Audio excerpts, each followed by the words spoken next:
Murdaugh, man. Yeah, I guess that's the con. Yeah. What's up, everybody? This is Beavis, and you're listening to Murder Metal Mayhem. Yeah. Shut up, Beavis. You're such a loser. The guys are trying to do a podcast here. Sorry about that. I'll kick Beavis in the nuts if he doesn't shut up. Spreading faster than a case of the clap in a trailer court. Able to shatter eardrums within a 666-mile radius. A podcast more brutal than all the rest. It's Murder Metal Mayhem!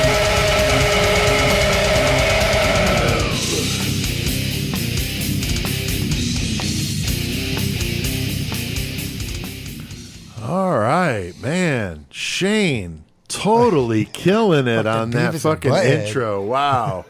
Shane Borchuk, our co-pilot here at Murder Metal Mayhem, one of the hosts we bring in like we're doing tonight. But Shane's not here with us. But man, that intro was great. Was perfect, dude. Fucking amazing. What's up, motherfuckers? Hell yeah, we're at Horntie Studios for the Horntie Podcast Network and doing a special bonus episode. That's why you hear a little more chaos in the background because we got some people here involved. I got Chris here in studio with me, of course. Yep.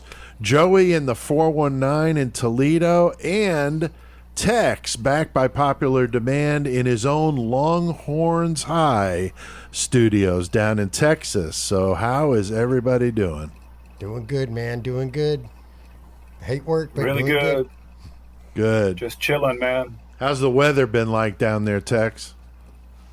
Hot and stinky.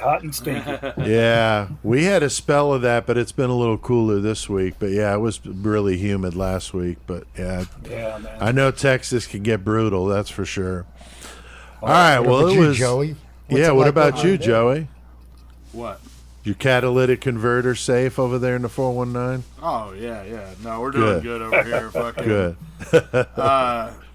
Yeah, I don't know. Fucking. A lot of things going on since I moved up here, which is cool. Yeah. I stay busy, and there's this, like, I'm always going to a show or something fucking around every corner around here, but... I noticed you've been going to a lot of these here recently. Too, yeah. That's awesome, dude. I mean, and I get it, I ain't got no kids and all that shit, so it's easier for me just to do it, but really the thing is, like, because Stephanie works third shifts, she's either sleeping or gone a lot of times that I'm up anyway, so it's like, fuck it, if there's something to do, might as well go fucking do it. Yeah, right. That's cool. Very cool. All right, well, I'm definitely fired up for this one, and it was so cool over the weekend. Rebecca Boomsock, our longtime listener, always contributes to the Killer Cage match numbers. Dude, so much. Yeah, and she was texting me about that she was going to be coming back from Florida on a trip, and she was getting married, which I didn't know anything about that, which was a surprise. But congratulations, by the way. So congrats to Rebecca, and I met her husband, Jason, really cool dude. They showed up on Sunday, gave them, of course, the grand tour.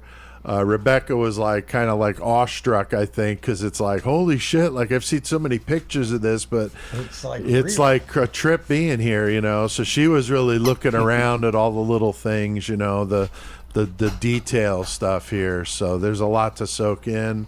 And it was great to see them both. So yeah, that was really a special thing. Don't get to do very often. So fuck yeah. What T-shirts we got on, Chris? What are you doing over there? At the old Waco Jesus fucking shirt with the chick bonded with her nippies hanging out and shit. That's a nice family type, you know, T-shirt. U.S. scum grind. Very cool. And Tex, I see what you got happening over there, but the listeners can't see you. So what are you wearing over there? Got the old school Murder Metal Mayhem shirt on. The original T-shirt. Hell yeah. Very cool. Very cool. And Joey, what about you, dude? I got this Anthrax Not Man shirt. Nice. The fucking old 80s old style school. art. Old school. Yeah, I love that shit. Very cool. What about the hat, Joey? This is the blue Putrid Pile hat. Yep, fucking. That's cool. It's got a glare. I couldn't quite see it till you bent forward. So. And let me fucking say, I'm not I'm not a huge vinyl collector. I say that and I keep buying fucking records. Right. I've noticed. Yeah. But anyway, fucking Future Pyle's first album, Collection of Butchery, came out like fucking on vinyl, and I was like, what the fuck? It's one of my favorite albums. Like, I gotta get it. It was like $45 shipped from overseas. You know what I'm saying? Like, whatever. Right. Fucking for one of my favorite albums, I'll fucking grab it. So I got that. I was happy with it, whatever. And then fucking checked my email the other day.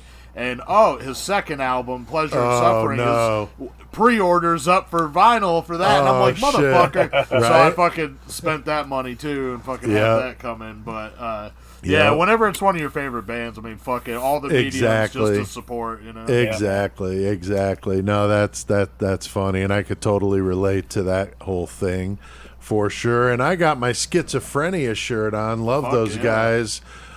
Belgium, friggin' thrash death band, amazing. Interviewed them earlier last year, right after their album came out, Recollections of the Insane. Just been blowing it up. They've been tearing it up over there in Europe, playing some of these really big fests and supporting some pretty big names in the biz. So love seeing it. There's such a fun, nice group of guys. Just super cool when I did that interview with them. So fucking right, dude. So yeah, that's awesome. Now last week we actually took the week off, and I by mistake set those bonuses to go too early, so they were like out like Memorial Day weekend. I was like, wow, that's cool. I don't know what happened. Must have looked at the dates and fucked it up. So anyway. That was for our listeners. Exactly. So they got him a few days early, and one was the interview I did with Mick, which I got to say is over 800 listens. That may be the most listens we've had to an interview since we've been doing them. Damn. So Mick, man, bringing the sexy back. I mean, the women love that Australian, accent. I don't know what it is, but Mick, if you're listening, dude, thank you for doing that for us, and glad to see people digging on that full interview because it was a lot of fun. And he even outdid Stian Gunderson of Blood Red Throne. That one did really well though, at passing 500, which is good, So that's why 800 is like crazy. But if you missed either one of those, go give them a listen. Those are both bonus episodes that came out right at the end of May. Now, Sunday, I did an interview with Joe DeBias, a buddy of mine from way back in the day, from the 80s, the bass player of Fate's Warning for many years, also currently with Withering Scorn, which is a new project that he's doing with the Drover brothers, Glenn and Sean. Both of those guys, of course, from Megadeth, which is fucking amazing. Right. And Glenn was a guitarist in King Diamond for a few years. So a huge, band that I love. So I think that's awesome. So this is like an all-star band here. Really, really good stuff. And I did an interview with Joe. It was like 35 minutes long. And so that was super cool. But tonight, we're starting off... shitty fucking dads. Piece of shit dads, to be more exact, Chris, of June. And doing a feature on the South Carolina attorney turned fucking mayhem madman murderer, Alex Murdaugh. And it's a wild story. It was a challenge to pare this thing down to a normal, like 2 hour or less episode. His sensational trial a couple months back got a lot of people really interested in the story. I mean, there's financial crimes, there's murder, there's fucking drunken boat accidents and people falling down staircases. It's a lot of mayhem around one family. And this one, is an interesting story because you got the family that's like fucking royalty in that area. And there's everything's going on. Yeah, total fucked up shit going on. But this was called the Low Country in South Carolina. That part of the state is where their name, the Murdaugh name, was just huge. All right. And I'm not going to lie. I didn't really follow this fucking case very much. I know you guys did, so I'm curious to see how you guys... I'm curious to see how you guys... As we're going through this, we talk about it from a vantage point of somebody that wasn't like immersed in it. I mean, I obviously check shit out, but I didn't fucking Yeah, I was really involved. I almost did this whole thing from memory. No shit? Yeah, that's how well I knew this one. I was touching base with facts, but a lot of it I did just because I know the story. So I'm interested to see how we all do this, because we always do it our own special way. But tonight is a bonus episode. So if you're a first-time listener, this is a different way. The podcast is usually in 3 segments. Murder, of course. We do true crime. Metal, we talk about heavy metal, feature a band. And then wild stories in the Mayhem segment, do the killer cage matches and all that shit. Tonight, though, we're doing one topic, Alex Murdaugh, because this is a big story, a lot of facets to it. And I knew it was going to be way too much to put in a normal episode without it being like 8 hours long. So that's why we're doing it this way. But big thanks to everybody that's listening to us. I mean, we appreciate it. Last week we're at about 1,800, which really isn't bad since there really wasn't an episode last week, other than those 2 bonuses that weekend before. We but didn't have shit. That's awesome. So appreciate you guys listening. We don't normally take a week off like that, but it's just brutal. And I got a book getting ready to come out, so I got a lot going on. Or Memorial Day weekend. Exactly, yeah. So make sure you guys check out that website, murdermetalmayhem.com. We've talked about that a lot. I got a web store on there. I'm getting ready to do some updates to both websites, my writing one and ours, so you'll see some new things here next week or 2. But we got a lot on our plate tonight, guys, going down to the Palmetto State of South Carolina, and hopefully we can avoid a hail of bullets and talk about some Alex Murdaugh. So looking forward to it. Now, Tex, what is it about this case that made you want to come on and get involved in this episode? There's not a lot of cases that you can say, what the fuck? And then in this case, you say, what the fuck, about 20 times. You know, this is one of those cases. And I know every small town in South, like in the South, has a family that's like untouchable. But these fuckers pretty much own 5 whole counties, you know what I'm saying? They were bullies and master manipulators for generations in South Carolina. So for them to finally get justice, man, it's really, really bad. Yeah, for their name to finally get disgraced is poetic justice. So that's why I wanted to come on. Yeah, that's a good reason, and I agree with all that. That's for sure.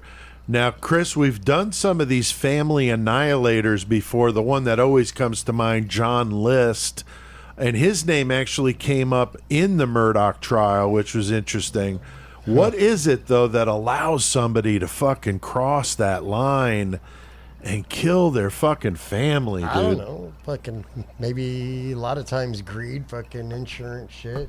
Fucking a lot of times just like, I'm just sick of dealing with your shit. Right. Like, or like in the John List case, you know, he just wanted to start anew, and he felt like he was gonna, you know, fall under financially and didn't want to be like on welfare and just couldn't deal, so he killed his whole family. It's just fucked up. Only he had known about the ceiling. Yeah, that chandelier. Yeah, that was an interesting story, John List. But we've done those family annihilators, and it's just staggering to think that somebody could do that, you know. And Joey, this one got a lot of media attention, I think because, like Tex is saying, you got the fall from grace, you know, the wealthy, the rich and famous, you know, taking one on the chin for once, you know. What do you think, man? Yeah, you know, like my stance on this one, I got a little played out on this case, but I'm glad we're doing it because I want to do, you know, any subject for the podcast. Sure. But personally, I was into this case way back because whenever the son Paul got in the boat wreck, I'm talking before any of him dying or any of that. I heard about that shit on true crime shit and internet sleuths talking about that. Right. So that was already had come out, and then all the shit with Alec came out, and I was the same way. I like watched it for a while. Plus, like since I'm big on interrogations, they did a bunch with that case, so I saw that. A lot of them, yeah. But then by the time the trial came out, though, I just got so fucking overplayed on it because every dumbass bitch that was on YouTube that showed you how to do her makeup had a thing about it, too, you know? And I was like... And this wasn't the only case. I talked about this before, that fucking... The kid that fucking... Yeah, I can't remember. Can't remember his name, but yeah. Fauci. But, yeah, Fauci. There's just a couple that, like, you know what I'm saying, after a while, it's like, okay, I get it, you know what I'm saying? Right. But at the same time, I like how we do it because then I think we cover a lot of different bases and put a lot of different perspectives on things. Yeah, Same thing we were talking about, we do the Lori Vallow case. I mean, that's fucking one that's also been covered to death. Oh, God, yeah. But it's a good one, and we're going to give our perspective when we do it. So Exactly. Yeah, I think this one is just perfect for us. There's a lot of, there's some just ridiculous shit, like Tex is saying, like what the fuck moments, but like repeatedly with this one. So yeah, it's just an interesting story to tell. Now, one thing about the name, if you look at the spelling of it, it looks like Murdaugh. But they pronounce it Murdaugh, and I've even heard him say... A-team. Yeah, that's what I'm saying. It's not the A-team, bro. Right. I also heard Alex actually say Murdoch, so I'm going to just say Murdoch. I'm not getting all into the weeds with the pronunciation, but I'm going to use Murdoch. And his first name is actually Richard, middle name Alexander. So he went by Alex, or he says Alex. So this is just a very confusing Alex, Alec, Murdoch, Murdaugh, it's ridiculous. So Alex Murdoch is just how I'm going to say it. Right. I just know there's a lot of people that really passionately follow this case that would probably be like commenting about the wrong. You said his fucking name wrong. Yeah, if you're listening to Murder Metal Mayhem for the first time, we're gonna do it our way, and that's just the way we do it. Wait till you hear me. Might not make fun of your voice. We might not do that. Yeah, we might not do that. And wait until you hear me talk about Ted Bundy. Yeah. Oh, God. So there's a lot of names with this case, and I purposely took out the ones that were not necessary to simplify this because, like Tex was saying, this is a very complicated story, but I think with taking a lot of the extraneous stuff out and just giving you some facts and telling the meat of the story about the murders, of course, but the other stuff is important. But I didn't want to get all bogged down with all the names, so that's why I intentionally left a lot of them out.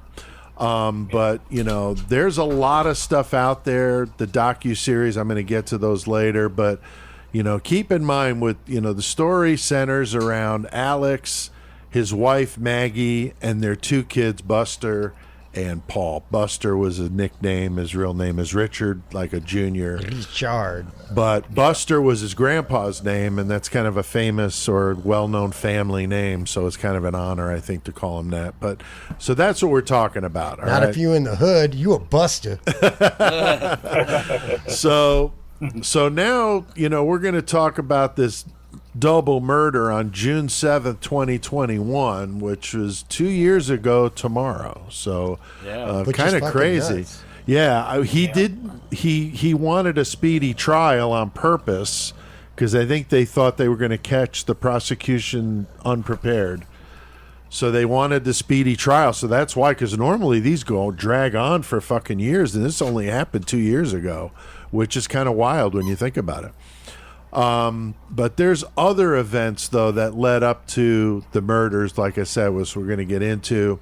So I'm going to do it in a kind of a chronological way rather than jumping all over the place. But Tex, why don't you set the table for us? You mentioned how well, known this family was, but how entrenched were they in the legal system, and why were they so, well known and revered? Yeah, the family had been around the area since like 1880 something, and then Randolph Sr. started a family law firm in 1910, and then since then there have been 3 consecutive generations of Randolph Murdaughs that were elected to the district prosecuting attorney's position. And that was from 1920 to 2006, 86 damn years. So they were well entrenched. It's crazy. To say one this was Murdaugh family, country, multi-generation. Yeah. To say it was Murdaugh country would be Wow. putting it mildly, you know what I mean? If you get on their bad side, you're in a world of shit.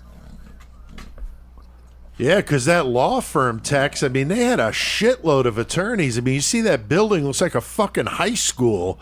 It's like, holy shit, you know? It's a pretty significant building in this small town, and they, like, owned it. I mean, but they had a lot of attorneys there, so definitely not people you'd want to be pissing off with all that kind of power. Money, of course, and a lot of mystery too, but we're going to get to some of it centered around these this particular family of Murdaugh. So July 2015, this all starts. The body of Stephen Smith is found in the middle of a country road, only a few miles from the Murdaugh home. Now, this home at this time, because they moved a little bit, but this one is known as Moselle, which was on Moselle Road. But it's this massive hunting property. And when I say massive, I looked it up. 1,700 acres. It's pretty fucking That's big. 2.6 square miles. So this is a monstrous estate or property that they used for hunting and so forth. But on Moselle Road in Walterboro, South Carolina, in Colleton County. Now, Barrett Bulware, and I know I'm not pronouncing that right. There's a weird way you pronounce that name, but I'm just pronouncing it as it's spelled. He owned the property before Alex bought it and was using it as an airstrip to fly drugs in because that dude was convicted of drug smuggling. This area was very popular for drug smugglers being that close to the water, and this dude Bulware and Alex did lots of business. Alice represented him multiple times, bought the house off of him, and they co-owned an island off the coast of South Carolina. I wonder what that was used for. Yeah, exactly. So very, very interesting here with that relationship with those two. But Stephen was openly gay, 19-year-old, very sketchy situation. His car is found out of gas down this country road. So some believed, he ran out of gas and then started walking to, get help. Good gas or whatever. Yeah, whatever. But very odd. His wallet was left in the car. Yeah, I was going to say, he left his wallet. Yeah, and he didn't call anybody, which is weird. He had a cell phone, but maybe there was no service there. I'm not really sure about that. God dang, South Carolina ain't got no signal. Yeah, so the injuries, though, made it look like he was struck in the head by something like a baseball bat versus getting hit by a car. Right, didn't have no road rash or anything like no that, road rash at all. His shoes were still on. Right. No signs on the side of the road of debris or any mirror or breakage or anything from a vehicle. So very suspicious. Why didn't he call his sister? Don't know. The family claimed he would have walked through the fields and not on the road, so that wasn't like him to be out on the road.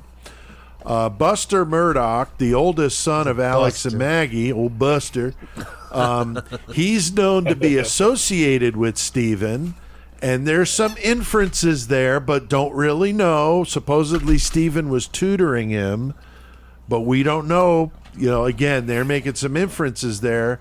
And Buster, he, of course, denies this, and we'll get into that. But, Chris, I mean, that could be an angle here with the hate crime. Well, like you said, it came back as a hit and run, which is kind of fucked up. But there was instances that, they were talking about it.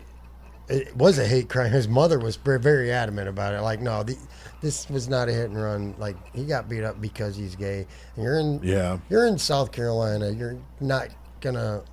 No offense against people from South Carolina. No, not at all. No offense against anybody. No, I mean we live in a rural part of Illinois. We get it. I mean it's that mentality, But later on, after the murders of his wife and kid or whatever, they want to exhume him up and shit and check out, wait, what really fucking happened to him? Right, and they did exhume him. They raised the money to do that, which is amazing. But they also, I saw, Chris, that they found something. They've never said what that something is.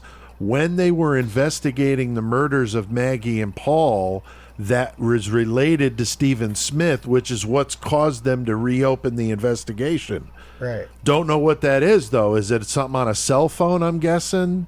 A message? A picture? Don't know. So interesting. I mean, you can't release everything to the public before you use it. Of course. But, just curious what exactly it is, right? But like I said, Buster Murdaugh has denied, having anything to do with this, denied having any sort of relationship with Stephen, just that they knew each other from school and that he tutored him. You know why he's denied it all?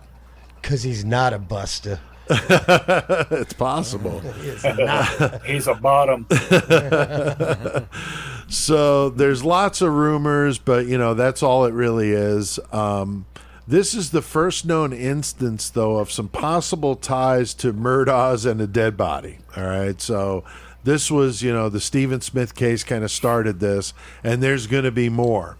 And Buster also got some bad press when he fucking got kicked out of law school for cheating. Yeah, I remember hearing about that. Yeah, so I'm trying to follow in your family's fucking footprints as a badass lawyer, and Alex offered to pay him $60,000, the school, to let him back in, and they told him, "Fuck you." Get fucked. Yeah, so hats off to them, but definitely some red flags with Buster, but don't really know.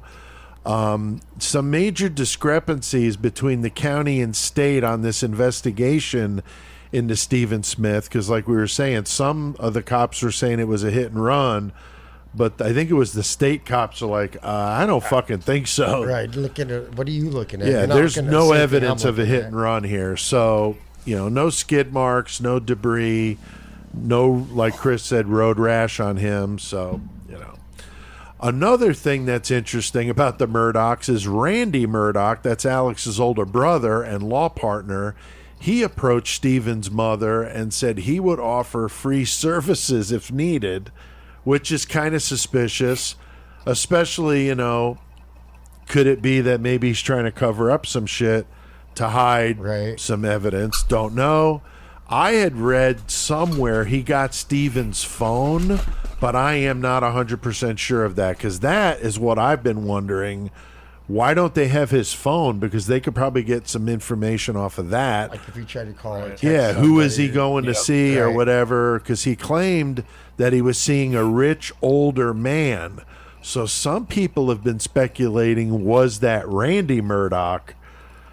And that's why he wanted that phone. I don't know. Like I said, there's so much conjecture, and like Joey brought up, there's every wingnut on the planet's doing podcasts about Alex Murdaugh. There's some really good ones, but there's also some real bad ones. So who knows? A lot of speculation here. Just interesting things about this case.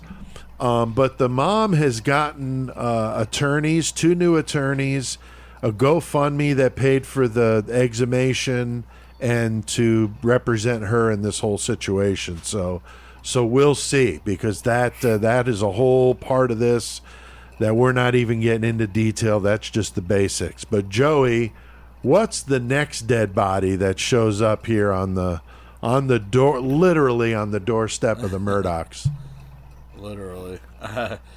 In February of 2018, so they got a housekeeper. She's been there for a long time with them, Gloria Satterfield. She's 57 now. Right. She falls down the front stairs, and she gets a very massive head injury, which, later on she ended up succumbing to. But, supposedly she told Alex that she had tripped over their dogs. Right. And, I mean, he's the only person that would have heard that or anything else, but, when did she tell him that? I don't know. I don't know how long she was alive after that. Yeah, because she was unconscious. Right. So that's what I'm like, saying. he claims she told him this in a lucid moment and then went under again. But then later on, he fucking back talked that and said that he did have something to do with it, so he could get the insurance money. Right. Yeah, by that's that just point, recent. That just recently Yeah. happened that he admitted to that he was full of shit. She didn't tell him Right. that.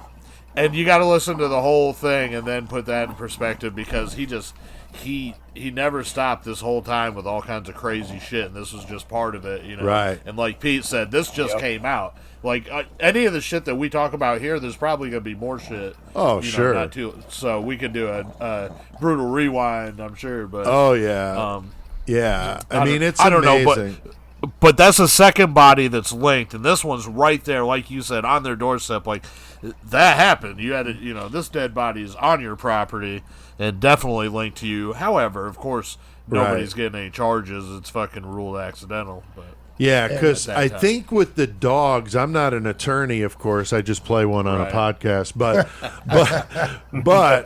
I believe the issue with the dogs makes it negligence, and I think that's what would have kicked up that insurance up to the mega millions. Oh yeah. So if she didn't trip over the dogs and it was just a slip and fall, it would have been, a decent amount of money, but the negligence, the homeowner's dog caused the fucking yeah. So that's what made it this monstrous case, and he rigs up this crazy ass fucking situation here, which we're going to get into. I mean, what a scheming motherfucker, because he does some dirty shit to her two sons. She's got two boys. One of them is special needs, so that makes this even fucking worse. He tells him he's going to, quote, take care of him. He thought he would get him about $100,000 a piece. Yeah, okay. Which is like nothing compared to what this fuckwad fucking did, because what he does is he sues himself. It's a total fucking scam. He has his lawyer buddy, this dude he went to law school with, sue him. And so because he can't sue himself, so he gets this lawyer to sue him, and he tells the boys, basically, he tells the boys, I'm going to take care of you. This is a way to get a lot of money. And he gets over $4 million and doesn't give them a fucking penny. He could have given them both $100,000. They would have shut up and tickled the fucking death, and nothing ever would have come. Thank you. Yeah. I mean, it doesn't replace my mom, but of course. thank you for giving me this. Yeah, This he fucking gave helps. him what he told him he'd give him, right? No. So he's got to keep the whole 4 point whatever million. It's fucked up. And he strung them out for years about this shit. They wind up finding about it in a newspaper article. Somebody calls them like, wow, you guys got $4 million? I'm like, what? So there is a current lawsuit going on with the insurance company because now they want that money back because this was a scam from whoever, right? I don't even know how the fuck they're going to get that back, but they want their money back. And so if the boys did wind up getting anything, they're probably going to have to give a lot of it back, which is just beyond fucked up, adding insult to injury. But this shit, he did to those boys is just unbelievable, and he did this over and over and over again. Dozens and dozens of people, one story after another, millions. We could have done an entire podcast just on that shit. But that is just a little tip of the iceberg on the financial side of this. Yep. Now, Tex, what do you think about the whole Gloria Satterfield situation here with old Alex Murdaugh? Man, I think it was definitely shady from the beginning. Just in the investigation portion, there was no coroner involved. There was no autopsy performed. Her death certificate even said it was from natural causes. Yeah. I think her and Paul you're right. into an argument. Yeah. I think her and Paul probably got into an argument. I think he pushed her down the stairs. You don't mess with Paul. Now, I don't care, or I don't know if Alex had anything to do with the actual incident, but being the master manipulator he is and trying to keep all these cases close to the vest and so that they're in control of it, he definitely conned the shit out of her family and the insurance company, that's for sure. Yeah, and, it's terrible. Like you said, many, many times. Yeah, it's unbelievable what this guy did. I mean, really, this is terrible. So he's just robbing Peter to pay Paul. It's like he's borrowing money and he's spending money, and it's nuts. So now it's February 2019, and now we're getting into old Paul Murdaugh, the youngest son. He's 19 years old, and as Joey alluded to, takes the family boat with 6 of his friends and gets absolutely fucking hammered. I mean, like nation fucking hammered. Oh, dude, he was like, he had a good. It was like 2.2. It was like triple the limit. Yeah, really. It was triple the limit hours after the event. Oh, right. Hours Yeah, after. not when it happened, like hours after. Yeah, that that's time to crazy. fucking try and That's sober crazy. up. He was hammered all the time and doing dumb shit. He had this weird alter ego that he called, or they called Timmy, which was really weird because they talked about Timmy like it was a real person. But he would start flexing Fucking his like fingers. call him Michael Wayne. He would start flexing his fingers out, and they said that's when Timmy came out, and he was just like over the top fucking whacked. Right. Getting all crazy and challenging people to fights and just really crazy shit. But Timmy, this alter ego, which is fucking whacked. And I guarantee you that would have been part of his defense if he would have lived to see that trial, because that alter that wasn't ego, even me, dude. Timmy, that was Timmy. That was a totally different person. That was Timmy. That was Timmy.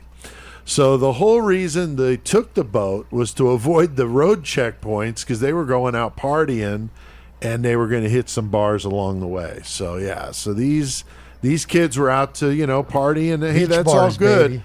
But you shouldn't be out there driving, and definitely not, driving a boat, because he was driving like a fucking idiot. So they're all underage.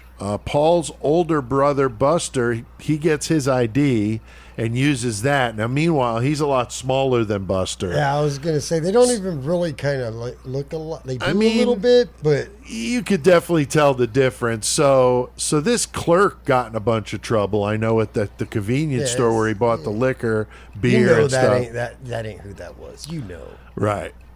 So Did you see the video when he's fucking coming out of that store and he's got the beer? Yeah. And he's like, fuck yeah, guys! He's throwing his hands up and shit. yeah, he holds the 12 pack up like fuck yeah, Yeah, like right there on camera. I mean, all this stuff, if you've never watched anything on this, the shit we're talking about, a lot of it's on video, which is really crazy, So they're out partying. He winds up wrecking this boat. I mean, he's driving this thing like a maniac at high speeds, doing fucking circles and all this shit. Hits a fucking concrete support under a bridge, knocks him and 2 other people out of the fucking boat. One of them is Mallory Beach. Funny they were on the water. Her last name's Beach. Is Beach, yeah, for sure. Her boyfriend was another one that knocked out of the boat. Him and Paul swam back, but Mallory never showed up, and they wind up finding her body like a 8 week days later. later? Yeah, something like that. So, but there's video, like the 911, like the body cam video shows Paul laughing, and the boyfriend's like, "What the fuck are you laughing at?" and shit. And he's just like laughing about it, like, "What the He's fuck?" like, keep that motherfucker away from me. That's what he told the cops. Yeah, he said his dad is Alex Murdaugh. Good luck with that. I didn't see the video, but I heard the fucking audio from the body cam. Yeah. So definitely everybody knew the fix was in here. But, he was Paul's best friend, and it really ruined, obviously, their friendship. Well, just of fucked course. up. And a lawsuit, fucking nightmare. My God, all the other people got hurt. They were fucked up from that sudden stop and being hurled from a fucking boat. Now, Chris, because Paul was a Murdaugh, immediately the fix is fucking in here. Oh yeah, dude. Like he did. Basically, they own the fucking town. Like so. Right. They fucking wrecked the boat, and fucking if it was me in that boat and I fucking wrecked that shit and I was fucking hours you'd have been later in still cuffs. 3 minutes over the limit, my ass would be fucking locked up, fucking especially if somebody flew over the fucking end and ended up in the fucking water and wasn't found for 8 days and found dead. I won't see you guys again ever. Right. Like, Then his fucking, because his family's all lawyers and shit, though, he's like gonna throw the fucking Beach's boyfriend, the girl's boyfriend, under the bus, say he was driving the boat. Right. They never even and he was like, Yeah, and he was like, okay, well, fucking prove me wrong that I was, basically, because that's reasonable doubt. Right. You can't prove to me that it wasn't me or him, you know. Right.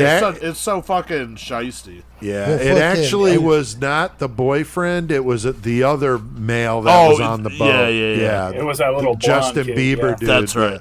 Yeah. But Chris, he calls his grandpa grandpa, dude. Fucking handsome. That's Yeah. what they called him. whatever, dude. And he wasn't. And the cops let his ass call, too. Yeah. Oh yeah, they let him call his grandpa. Oh, you know you let me call him. He's fucking very prominent around here. You probably lose your job if you don't. That I mean, so they fucking walking around from room to room talking to everybody, all the survivors, not poor Mallory who fucking died, but Yeah, not and they're giving like, a fuck about and they're her. like, hey, don't say anything to the fucking cops. We need to get our story straight about everything. Right. Don't do shit. And they fucking basically did that. They Yeah, said what was that. the deal with the badge? He had his badge like hanging out of his pocket so people thought he was a cop. Oh, I don't even. Yeah, there's video of him in the hospital Yeah. with this badge hanging out. Who, Like Paul or no, Rick? Alex, because he Oh. was an No, assistant. Alex. He was an assistant prosecutor. Oh, Jesus So he Christ. had this fucking badge which he kept out on his dashboard all the time. He had fucking blue lights installed in his personal vehicle. And in the trial, he said the sheriff told him it was okay. And they had the sheriff come up on the stand. He's like, I never would fucking allow any fucking civilian. Civilian, right. Fucking ridiculous. No, I did not. It was pretty funny, actually. Just made But him look. at the same he time, lies about everything, even something stupid like that. I bet those cops knew he had those fucking lights and shit in his car. Oh, didn't I'm do sure. shit, Oh, though. they probably did. I'm Yeah. sure. Oh, yeah. yeah. He thought he was the shit. So another one of his angles in the trial was he was intimidated by law enforcement. Right, Meanwhile, right. they're like, dude, really? You got this badge out on your dashboard, blue lights in your fucking car? I mean, you're acting like law enforcement, you know? You ain't. And he's not, exactly. But he's acting all cocky. Him and his dad in the fucking hospital trying to pull some shady shit. I mean, just really fucked up. And one of the boys, I mentioned the one that Joey said that they tried to pin it on, he had the Justin Bieber hair thing going on, which I was calling him Hilla Bieber because he's a fucking hillbilly Justin Bieber. So the Hilla Bieber guy, but you know, it's unfortunate. He took a fucking hell of a shot in the head too. He had a huge gash Right. on his head, but fucked up. And that's just me picking on somebody that looks youthful in my old age, I guess. You know, so get off my fucking lawn. Now, Joey, this, though, is the shit that pisses people off, man. The rich getting away with fucking murder in this case. Yeah, Paul, he wasn't charged with this. I mean, the whole fucking situation was messed up. There was so much fucking evidence and everything else, but the family was just so powerful. So all the victim's family and all them, they basically had given up hope that anything was going to happen. I mean, even the boat was taken away from the scene by a relative, his uncle, Paul's uncle. Yeah.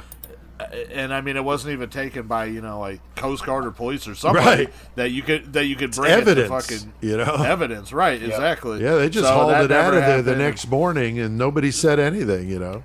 No, so of course all the victims' family, you know, they pretty much figured, they chalked it up that they weren't going to see anything happen. Then Right, because all of a of sudden, who they are. yep, and then I think like a year later or something, they came back and they fucking gave Paul 3 fucking charges and fucking arrested him in a very soft way. They arrested him. Yeah. They did. Yeah, I love how his mugshot was taken in the hallway of the fucking courtroom, you know, instead of in a fucking In a jail, fucking you know. booking cell. Yeah, Right. exactly. So fucking just all the bullshit. But the same lawyers that represented him were the two that represented Alex in the murder trial. So they were kind of like family attorneys. But, you know, do you think, Joey, the accident had anything to do with the murders? Maybe an incentive? I mean, it's a possibility. Fucking Alex's name was going to get brought up, and he was going to fucking lose everything anyway. Yeah. You know, if he got found that he helped his son with all that. Right. So it is a possibility that that was like a reason for him to do that. But there's so much to this case, it's really hard to tell, you know, what real motive was and everything else. So, I think. Go ahead. No, I was going to say, I think it certainly plays into it because he's a huge liability. Yeah. Alex knows the trial's getting ready to start in a few days. Yeah. And everything's crumbling, and I need to do something about this. And I think that it was a big catalyst for this whole thing, but I don't think any one thing did it. I think it was like a series, like a domino effect with this dude. But we're going to talk about it. But it's just interesting here. And that's the only thing I was going to say is I'm going to jump ahead real quick for a little bit. But yeah, like whenever his wife and son passed, and we'll talk about that, but they didn't have life insurance policies on them, so that wasn't a thing. So if I'm going to go back and talk about this event too, I can't say that, you know, that was his reason for doing it either, where some people might speculate. That's the first thing that crossed my mind is, oh, well, he found an easy way out to get some life insurance because now these people are pissed off about the boat incident. Right. So he's got enemies that they can point to. Right. But they kind of threw it out the window because, you know, like I said, they didn't have life insurance on them, so that wasn't what he got out of it. So it might have been something darker, or we might be a little off track. It's hard to tell. They had some property though too, so there certainly was money there. But you know, you're not like you said, Joey, not like some big $10 million policy or something. So. But you link him back to that fucking, you know, the housekeeper, and he did fucking make a play for the life insurance off that. Right. So he is keen to that game. That is his game. Money. That is his game, is how to fucking game the fucking Yep. insurance companies out of as much money as humanly possible. Yeah. So I think that became, like we'll talk about, that became one of the biggest twists to me was that they didn't even have the insurance policies on them. So That's I thought true. for sure he was going to scoop that too. Oh, sure. So, you know, so I think, you know, that another part of this too is Maggie, it was said that she believed they should settle and put the boat accident in the past because she did not like the town fucking hating on her. She was getting a lot of shit. And so I wonder if Alex, between Paul having this huge multi-million-dollar lawsuit on him and his wife fucking nagging him to fucking, you know, settle. Just settle out of court, whatever. Just add take in care of that. Add in the fucking, you know, all this other stuff, the financial shit, everything.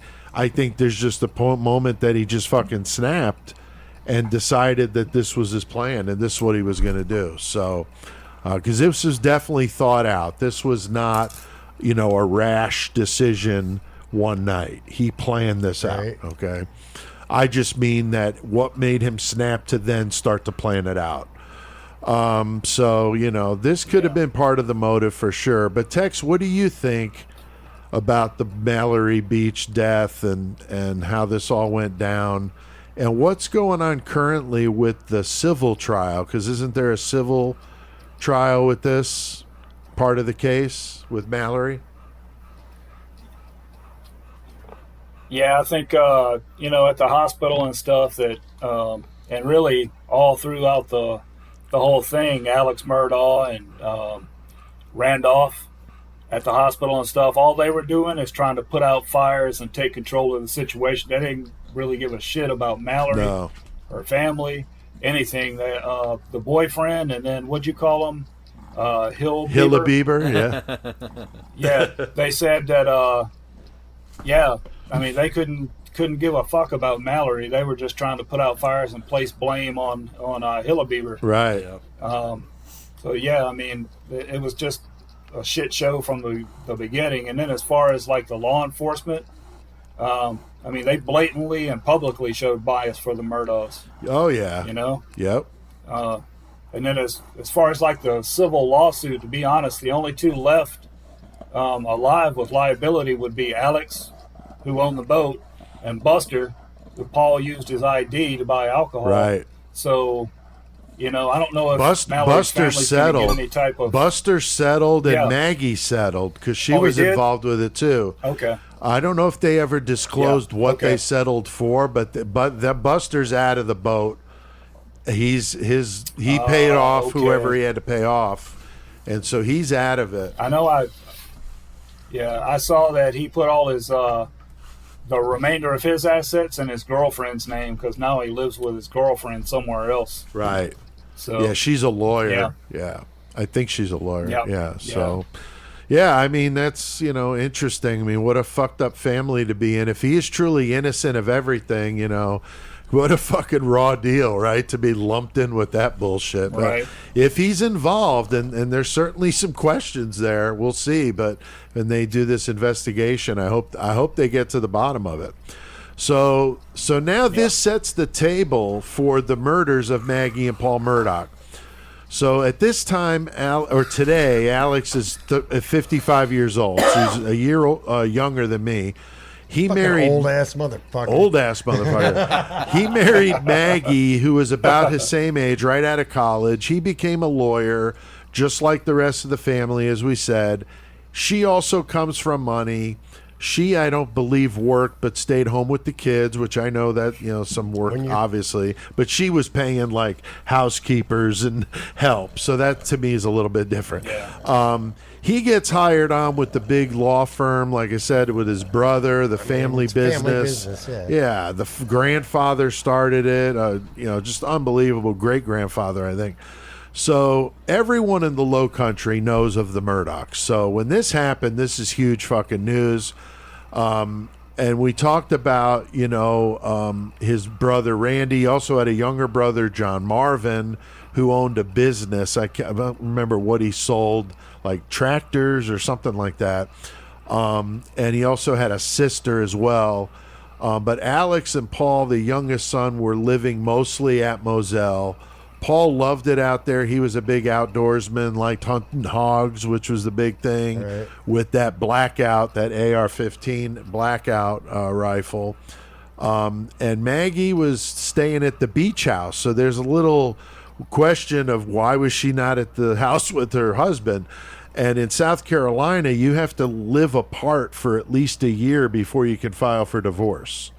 And if you get together one time, you got to start over. You start over again. So that some people have suspected that maybe that was the reason. Don't know.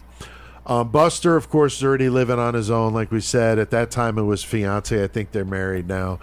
But Alex asked Maggie to come to Moselle because he wanted her to go visit his dad with him at the hospital.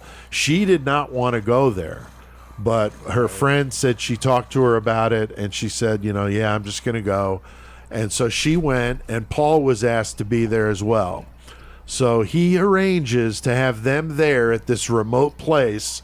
So you start kind of stacking up the evidence here of where does this finger point.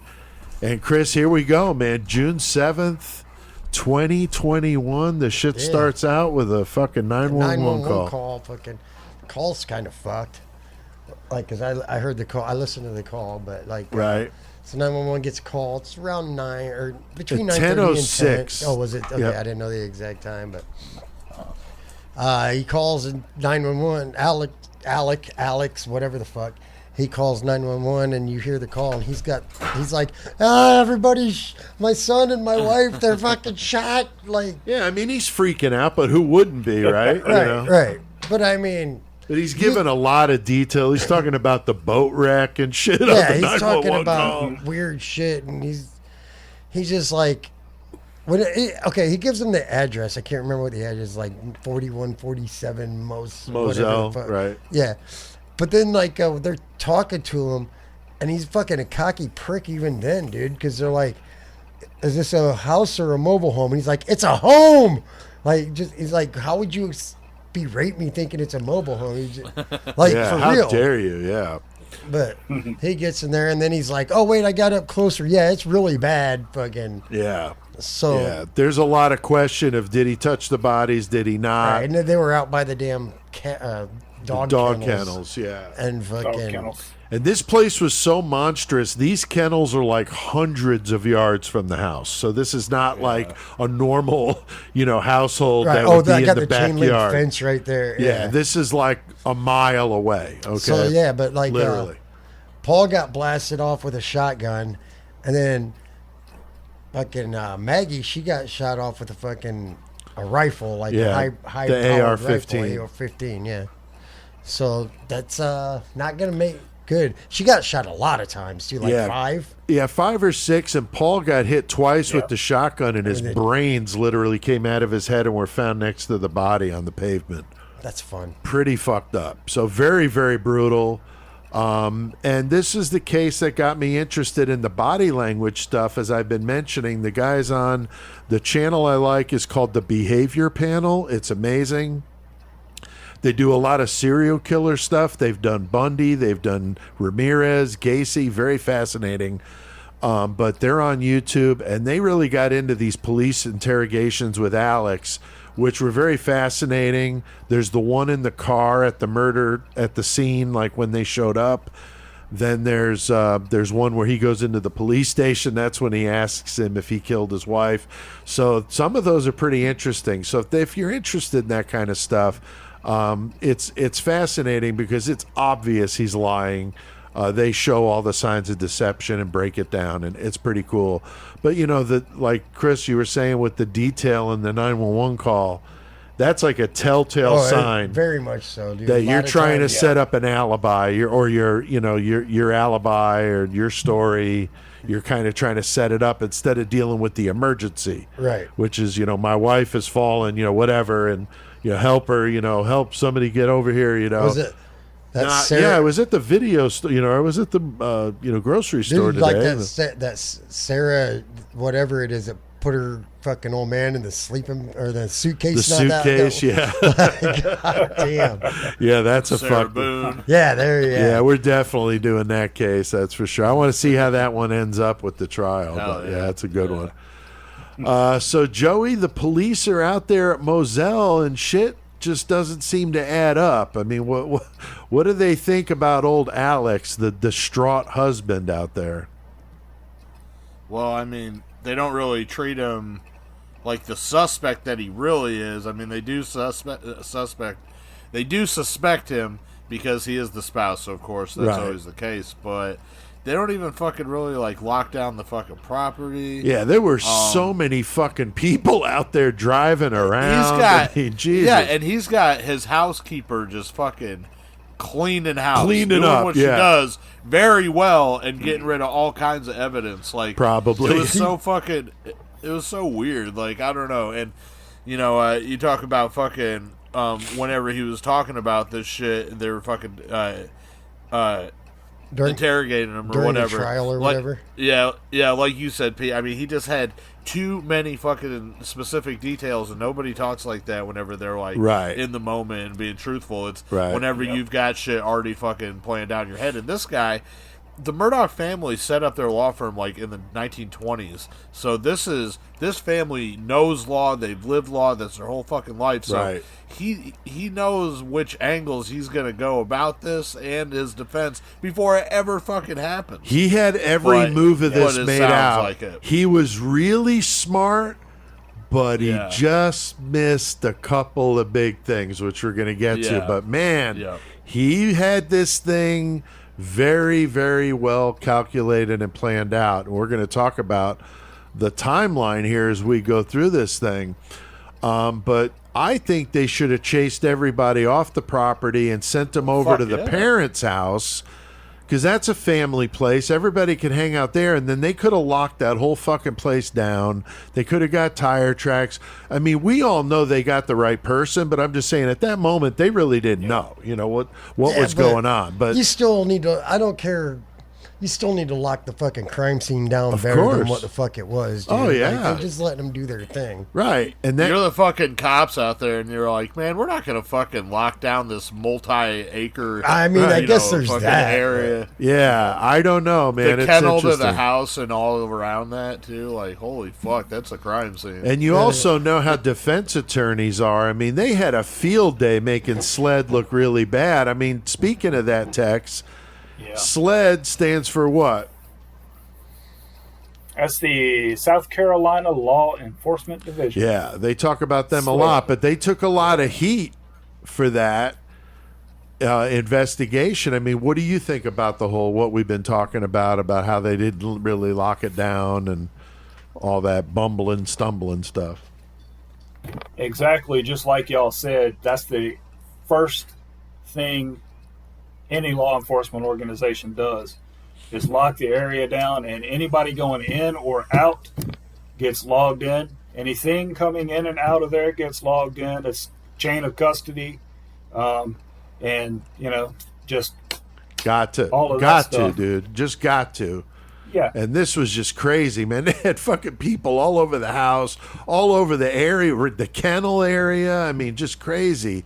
There was no way they could have, got any sort of tire track that would have meant anything. So, or footprints or any of that. Contaminated that place. No. Yeah. No. I mean, they really got lucky, I think, with this one. I think there was so much evidence that pinned him there. Especially, we're going to get to that Snapchat video, but that's what really did him in. But I think they got lucky with this one. Sled could have fucked this up, because I could have seen the jury acquitting him only because the evidence was so shaky and this not done properly. So they dodged the bullet. This just goes to show you that. Yes, they own that 5-county area, but who do they really own? All the law enforcement in South Carolina. That's right. Yeah. You know what I mean? Yeah. That law firm had all sorts of events with attorneys, and they were with police. I mean, they were intertwined in that whole scene. So, yeah, it's amazing that the outcome that this actually has. So one of the big issues that came up... One thing I just wanted to say is I think that this case really goes to show the fact that we're talking about this and everything else is because of the times we're in, because of technology, because of cameras, and everything's transparent now and people can see things. Because, in my opinion, if this had happened in fucking 1989, maybe even 1999, Alex Murdaugh is fucking still getting away with all this shit, and everything's still being fucking hush-hush and all the agencies technology, and shit. Exactly. Right, but now it's like, now you can't fucking deny it. You have to fucking admit, No, they got him, definitely. The technology thing definitely did him in. But what I found interesting with this case, because we just did Lizzie Borden, and this came up again with how did he commit the murders? He wasn't covered in blood. This was such a bloody thing. We're talking about shotguns to the head, brains on the floor. I mean, it's fucked up. And how has this dude got no blood on him? But this came up in Lizzie Borden. And by the way, I wanted to correct the record on Lizzie Borden. I watched a documentary. It was a author speaking at an event.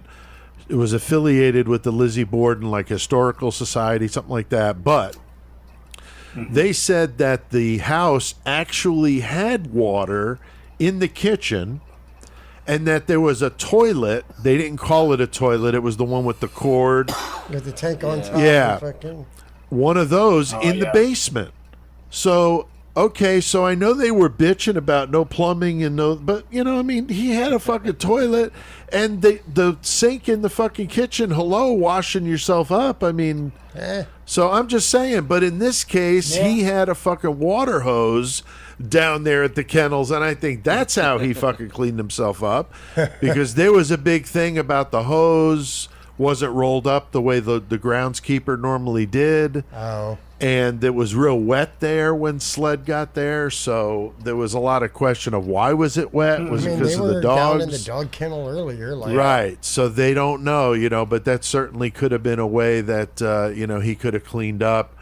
But, this is a brutal crime scene, but if he had, a change of clothes and some soap to clean himself up with...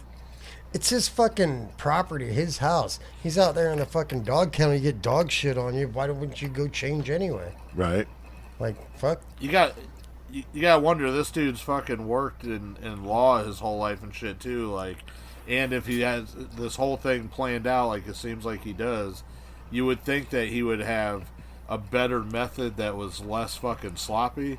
So you gotta wonder if maybe his timing wasn't a little more impulsive You know, maybe it was something he was planning on doing, but maybe he got pissed about something. He's like, fuck it, I'm going to do this now or whatever. Cause, it seems like... I think that's exactly right. I think he was ready to do it, and what happened that day at the law firm just fucking snapped, and he just fucking freaked out, you know. I think that's what lit the fuse that day. But, you know, this is some brutal shit. But there was a Snapchat video of on Paul's phone of Alex from earlier, and he was in a pair of khaki pants and a blue shirt. And when the police showed up after that 911 call, he's wearing shorts and a white T-shirt and different shoes. So he changed, obviously. And we're going to get to the other Snapchat video in a sec. The housekeeper who cleaned up said she never saw any bloody clothes, but it did look like he took a shower, but she didn't know when.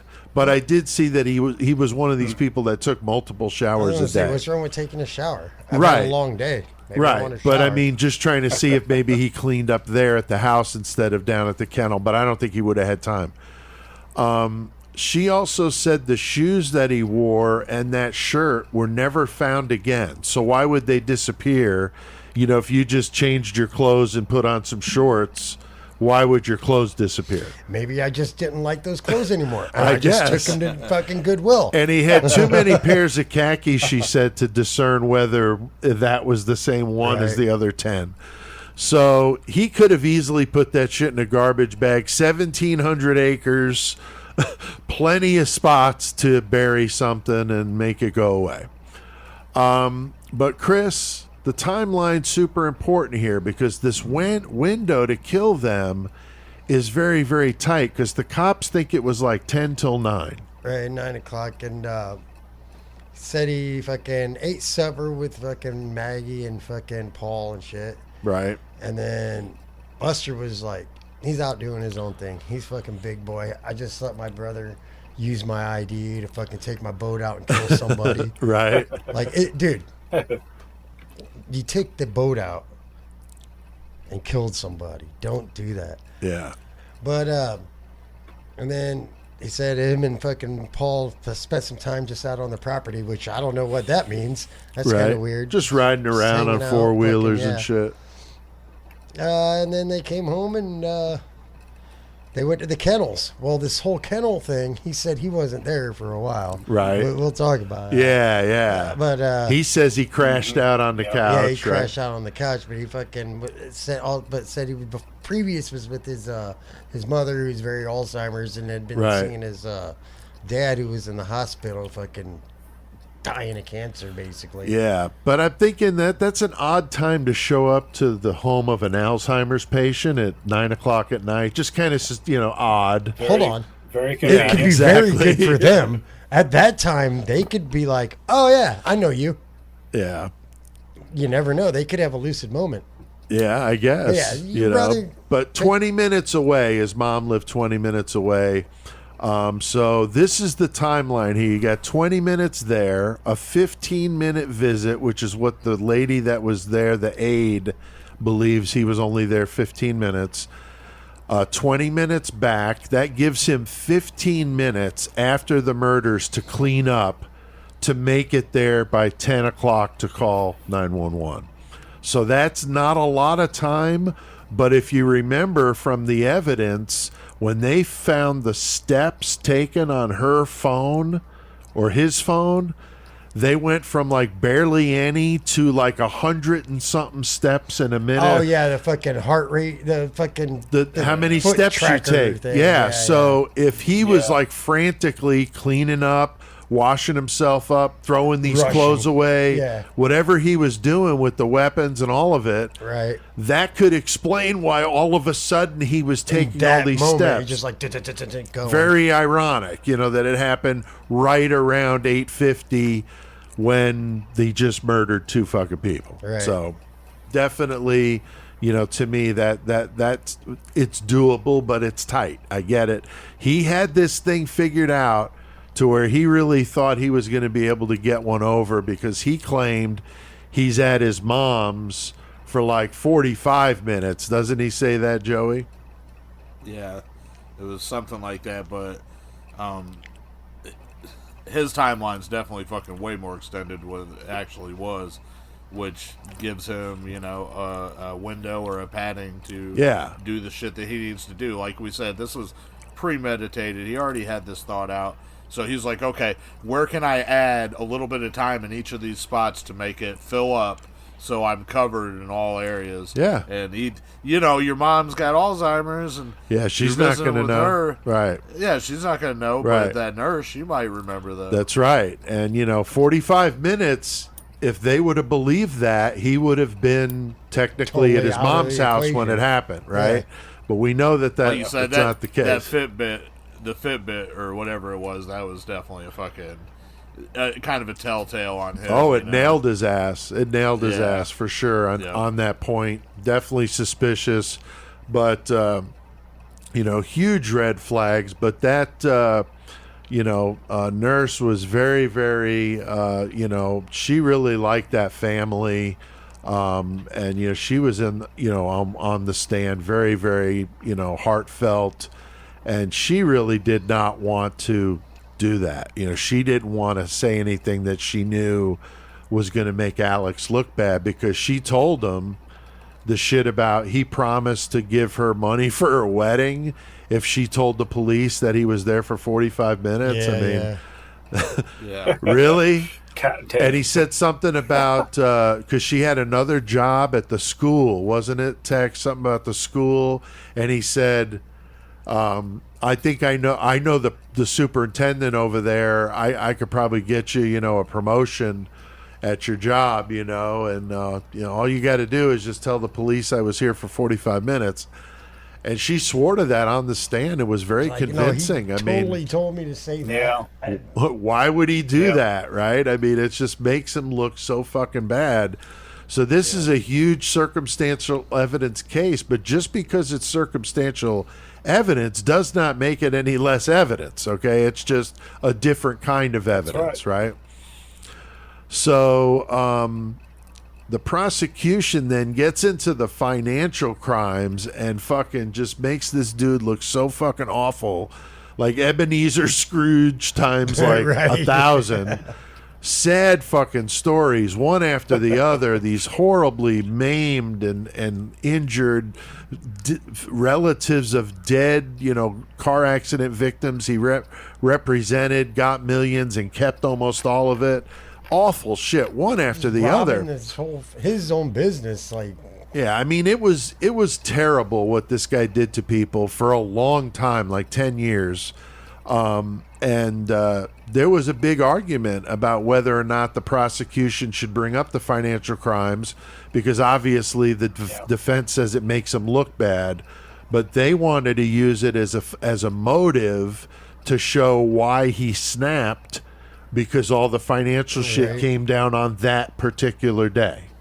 So yeah, that was I agree with that, that makes sense to me, that's why you bring it up. I think they maybe did too much of it. I know some people that watched the trial thought it was a little bit much with the financial stuff, because really after you hear 2 or 3 of them, do you need 14, I don't think it matters after you're talking about it's pretty people. Rough, but the people it was just so heartbreaking to watch it. And they had Gloria Satterfield's son. He testified, and he was very good. He was very, very, genuine, and really, obviously, you could see how hurt he was over the whole thing. The prosecution claimed that the stress of all the financial shit coming down is just too much, and also this is also the same day that the law office first called him out on this bullshit. He's pulling with getting checks in his fucking name, and then setting up dummy accounts to make the client think it was being invested when it was just his fucking bank account is fucked up. I mean, this is, the shit that comes out, and they're calling him out on it, so he obviously knows the shit's up, I mean, it's not going to get any better at this point, right? Right. They're on to him, and this could have been, in my opinion, a reason for him to snap and decide, okay, tonight I'm doing it. Calls Maggie, I need you to meet me at the house. Paul, make sure you're home tonight. And that was maybe how it happened. So in my opinion, That's very, very believable. Paul is a huge liability, as I've been mentioning, and I'm amazed though that the bookkeeper didn't catch on to this bullshit. You're talking millions of dollars over like a 10-year period. You would think you would notice that, right? I'm just amazed because maybe they're he all was the claiming, bookkeeper. Maybe.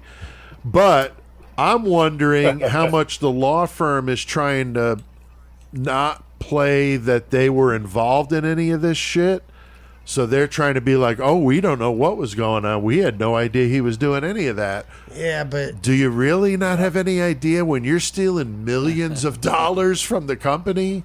You're gonna notice. It isn't. I just can't believe it. I just can't believe that a bookkeeper worth the fucking salt would fucking be able to pick up on that. Like, that's pretty blatant. Yeah, how come Alec over here got I'm not a bookkeeper, but goddamn, you know. So Tex, I know you followed this case like I did, but what do you think about the financial crimes and how this all played into a motive? Hey, dude was a dirty thief, and he didn't learn it on his own. Yeah, that family, I think, had been like that for generations. You know, financial crimes like that takes an education. It takes practice. And I think Maggie being around and holding the family together may have been the last and only thing keeping Alex together. And then I think probably like right before everything happened, she finally announced that, hey, I'm filing. And so I think all that rolled up together is what made him snap. I wondered that too.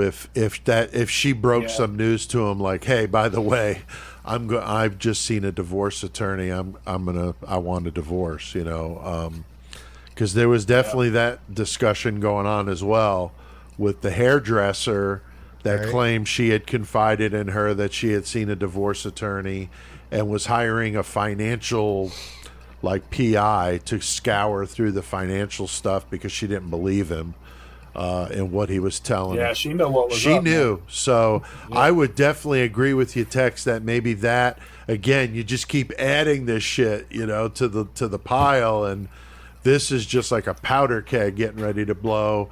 And you know, her telling him she wanted a divorce, you know, when she owned Moselle. I think Moselle was all in her name. So, like, he would have been kind of out on his own, like, and with all the financial shit crashing, you know, this definitely it's you powder could keg, see like you said, for real. Yeah, the motive here is strong. I mean, because you're talking about multi-millions of dollars here. This isn't, you know, $50 in a card game. You know, this is like some serious fucking cash here. And for all you youngsters that don't know what a powder keg is, it's like a keg of beer, but it's full of cocaine. No, like Wile E. Coyote, right? So, Chris, do you agree, though, that the financial stuff would be a big motive here? Oh, I mean, I think very much so. I think it would be fucking because losing all your money when you're like that's pretty harsh. No, right? that sucks. I mean, after you, well, actually, I'm not even going to bring it up because I'm about to talk about it. Fucking, you're spending all this money on other objects that you're gonna ingest, fucking recreational substances. Yeah, that's the big question: is where did all this money go? Because he wasn't like buying planes and yachts and shit. Like so. I don't know. It'll cause a person to do so. If you're used to living this fucking lifestyle, that's just immaculate. You're up above everyone, and it's starting to come falling down. I could see somebody being like, "No, I need to do some drastic fucking shit to fucking stop this from happening." And I don't care what it costs, as long as my lifestyle that I'm living is the same. I don't care. Right. I can see that. No, I agree, dude. I agree. And Joey, I mean, you know, as our resident drug expert here, I mean, now we're getting into this side of the story here, and Alex's claim that he was hooked on some OxyContin. What do you think about all this, dude? I'm very suspicious of it. I mean, probably was. I don't know. Did he look like a fucking junkie? I mean, really? He did. I mean, he didn't really look like one, but there's been so many people that have been able to fucking pull that facade on fucking scripts. Right. Like, I don't know. Something dude. about it, but Pills and then you fucking gotta like think- crack and shit are way different. Yeah. Yeah, like they did, like, I don't know, it's just wild. Like, they just caught that fucking politician, I can't remember, in Virginia or somewhere, and he was fucking passed out in his car with a crack pipe in his hand, you know what I'm saying? Yeah. Said he had a relapse, but if you looked at the dude, you never would have believed that dude would ever touch a crack pipe, but he was, Wow. you know. Anyway, the thing with this, too, like, fucking, you know, they were talking about he had a $50,000 a week fucking habit or something like That's that. a lot of fucking money, dude. Man, how are you gauging this? The $30,000 in escorts that you're accompanying with it? Because Yeah. I don't Right. know. I know people that were fucking really out on Oxy, and fucking one of my buddies died. You know, came back from the war all fucked up and got hooked on painkillers, but he ended up having really bad Yep. cancer that aggressively took him really quick. But so Wow. maybe he needed those pills after all. But anyway, he was buying them fucking black market, you know, and I watched that shit. And nowhere near 50,000 a week, you know. Right. And you're like you say, you'd be dead off that shit if you were to ingest it. So I gotta wonder if you're factoring in like Chris was talking about a lifestyle price. He was doing that partying, Right. But also there was a bunch of shit that was involved. Right, in women, it. fucking hotel Hotels, rooms, women. right. And I mean, you look back, he bought his fucking house from a drug smuggler, Right. You know, so Yep. the fact that he was probably fucking partying through all this, his son Paul, he was obviously a partier. He liked to hang out, you know what I'm saying? Right. Not only we didn't even talk about it, I don't think, but Paul ended up getting fucking arrested again, or he got a ticket again, because after the whole boat incident, Yeah. he got pulled over for fucking towing the boat, going 75 and Oh, a yeah. 55. Oh, shit. Yeah, and this motherfucker, I mean, so he obviously didn't learn shit. But anyway, so Right. this family's just fucking way above all of this and way out there. So the fact that he was spending $50,000 on some kind of lifestyle a week that involved the fucking drugs, I imagine that at least shows where some of the money was going to. Yeah. But he was going through more than that, though, for sure. Yeah, I don't know. I mean, I think money-wise, he was going through more money than that. Oh, sure. He would have had to, Yeah. because where else would it have gone Yeah. unless it's hidden Yeah. somewhere and he's going to get it. Right. Maybe, well, he's not going to be able to do anything with it now. Eat and that- a lot of ramen noodles and fucking This is Pop-Tarts. conspiracy shit too. This is conspiracy shit too. But who says that? You know, he was already fucking meditating all this shit and had all this shit pre-planned out. The fact that he could have took fucking $4 or $5 million and fucking set it up offshore or somewhere else for his kids. Yeah. For when he did get in trouble, because he was like, inevitably, I'm probably going to get in trouble for something. Right. You know, yeah, that probably Yeah. happened. So maybe some of that money Yeah. did. In his, you know, not safely because it was all through bogus means, Right. But, you know, safely secured for them somewhere, and they're probably already set up and fine, regardless of what happens. Yeah, because he did inherit money from his dad passing right after the murders. So They had to have old money. I mean, if they've Oh, been yeah. doing it since the 1900s Oh, and yeah. been settled in that fucking area of South Carolina, like, Oh, yeah. that's no fucking small potatoes. no, for sure. no, millions and millions for sure. But I think a lot of the drug stuff was overblown because I think he did it as a sympathy ploy. He also did it. and part of his defense. Yeah, Yeah, and there was 100%. there were stories I read about Paul and Maggie finding some drugs, you know, in his room or whatever, and they nicknamed Paul Little Detective because he was always busting him for his drugs. Yeah. So I'm wondering if he's actually selling them because he's hooked up with this piece of shit cousin Eddie, which we're going to get to here in a second. But he has got some just sleaze, and he's even involved in a drug case with cousin Eddie. That's a whole separate thing we're not even going to talk about tonight. So this guy is like, how he is involved in this many things is unbelievable. And as crazy as this shit gets, we're not even done yet because Alex pulls some stupid shit a few months later. September 3rd, 2021, he is forced to resign from the law firm. So they're done with his ass. They can't get away from this thing. They got to do damage control. They got to pay back these fucking clients he stole from.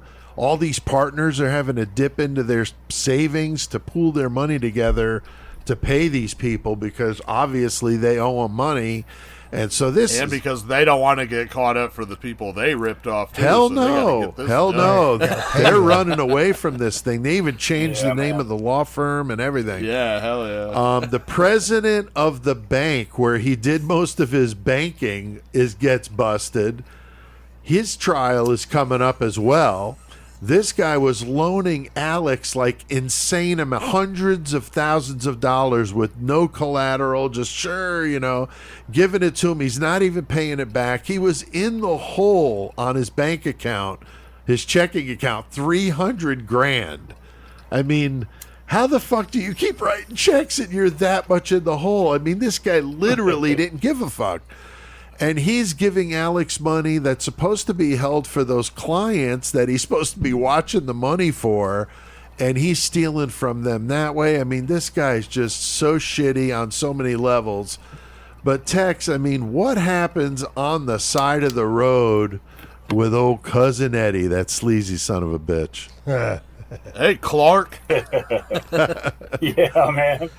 Yeah, like you said, he was forced to resign on September 3rd, 2021, and then the following day, he goes for a ride, man. Yeah, just going for a cruise. And then all of a sudden, there's a 911 call, and this fucking call is funny as hell too, man. I don't know. Oh, it's hilarious, dude. But yeah, he said he was changing a tire, and then out of nowhere, somebody in a truck drives comes by, to stop, slows down, and they shoot him in the head. Yeah, they shoot him in the head, and they just fucking drive off. So, dude, the tone in his voice too. He's just like, "I've been shot in the head," and they're like, "Where you been shot?" He's like, "In the head," and they're like, "What?" In the head. Yeah. It's pretty funny. The EMTs get there. They scoop him up and take him to the hospital. They see his head wound is superficial. Right. So he can't even get that shit right. And then he's released from the hospital. And then 10 days later, Cousin Eddie gets arrested. He's also his dealer, by the way. He gets arrested for conspiring with Alex to kill him. So Buster, and he did that so Buster could get the $10 million insurance payout. Right. And then it turns out from this incident, Alex got another 3 charges piled on. And then Cousin Eddie picked up 5 charges. I mean, it's a way to keep it in the family. I saw an interview with Cousin Eddie. He was pissed. He's like, I didn't shoot him because if I did, I'd have fucking hit him between the eyes.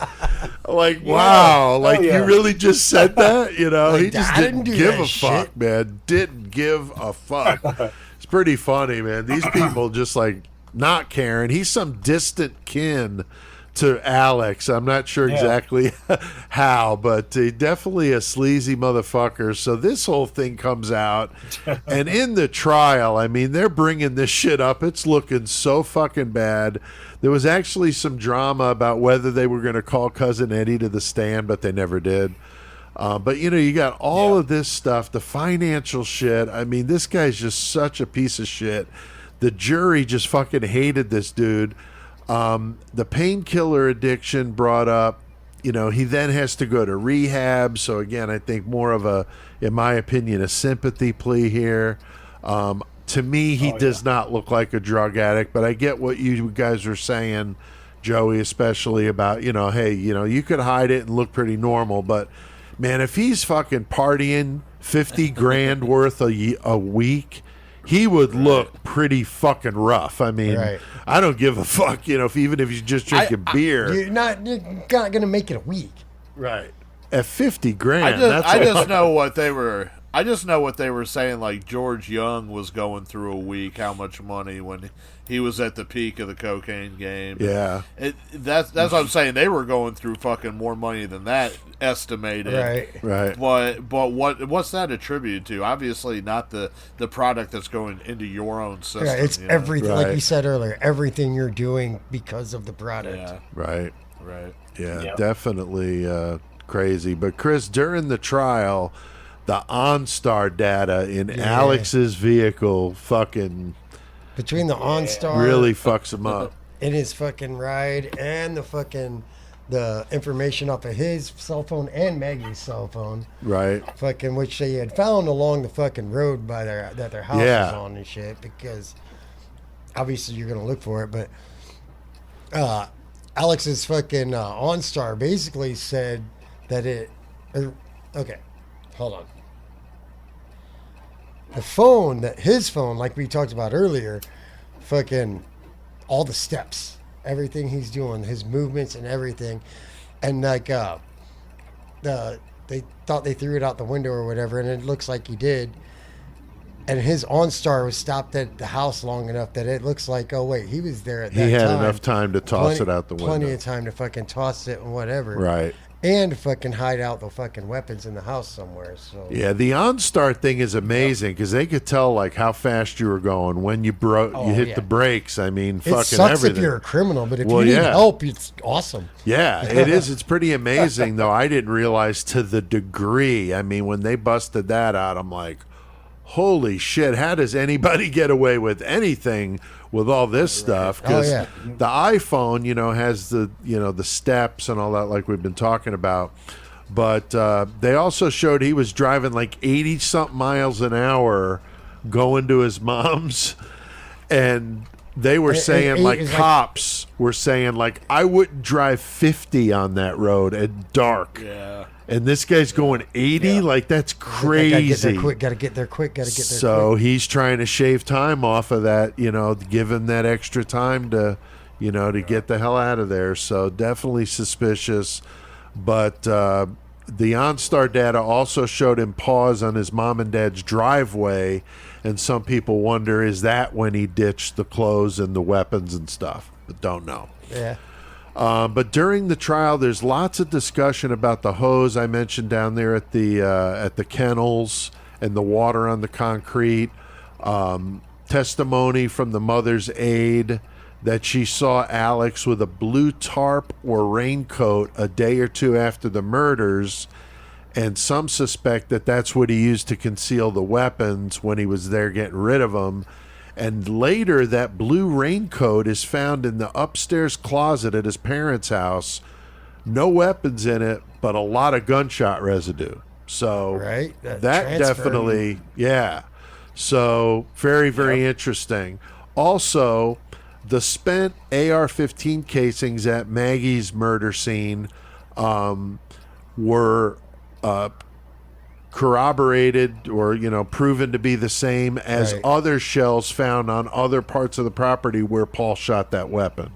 Right, the markings on so they were able to link those together, so they knew they were the same. But I didn't hear anything, Tex, I don't know if you did, about the shotgun, if they were able to pinpoint anything on the actual gun they used.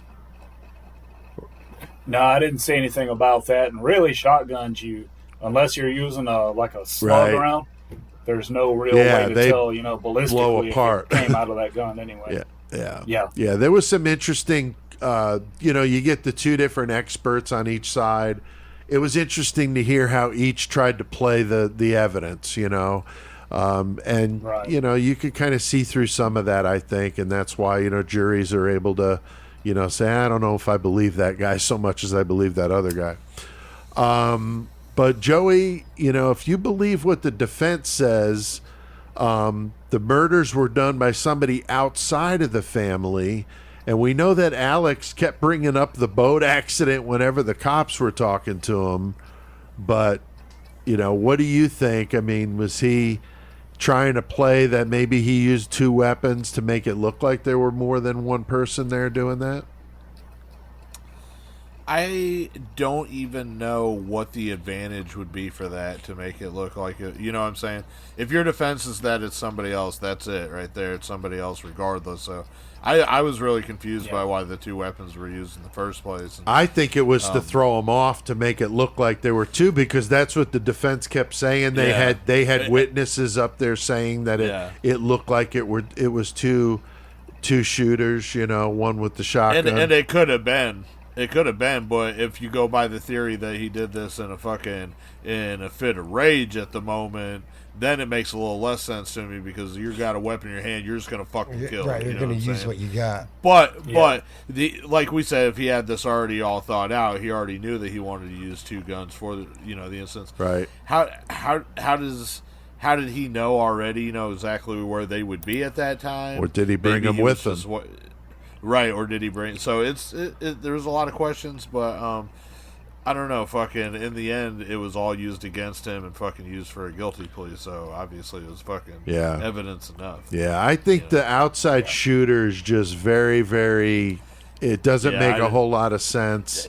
That's your defense, though. That was your defense from the get-go. When you called, the 911 call in the first place and everything about it, you already had that. You got the people from the boat incident that are already publicly connected to you that have a dislike over your family because of the incident. Right, and you're getting emails with threats and shit. Right, so you're going to utilize that, to help you with this fucking plan and this plot. Right. But I agree with you. I think it's a fucking long shot. Of course. You look at everything. You got to have some defense. I mean, it's legit. I get it.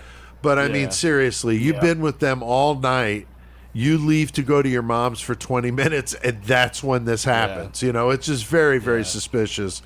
And, of course, we're going to get to how they actually caught his ass, which I think is just so fucking rich, definitely. But, it's... Tex, I know you know a lot more about weapons than probably any of us, but what do you think about the whole thing with the 2 weapons and what may have happened? I know I heard that, and I saw that they say it was common knowledge that Paul always left weapons just laying around and shit down there at the dog pens. But even if it wasn't that, say he did have 2 weapons on him, he could have that AR slung on his, across his chest or across his back, and had the shotgun and shoot a couple rounds out of the shotgun, catch Paul, shoot another one, and gun jams, or you fire all the rounds in that gun because it only holds 4, hunting shotgun, and then you pull up that AR and just start capping on Maggie. So it's not that hard, not that hard at all.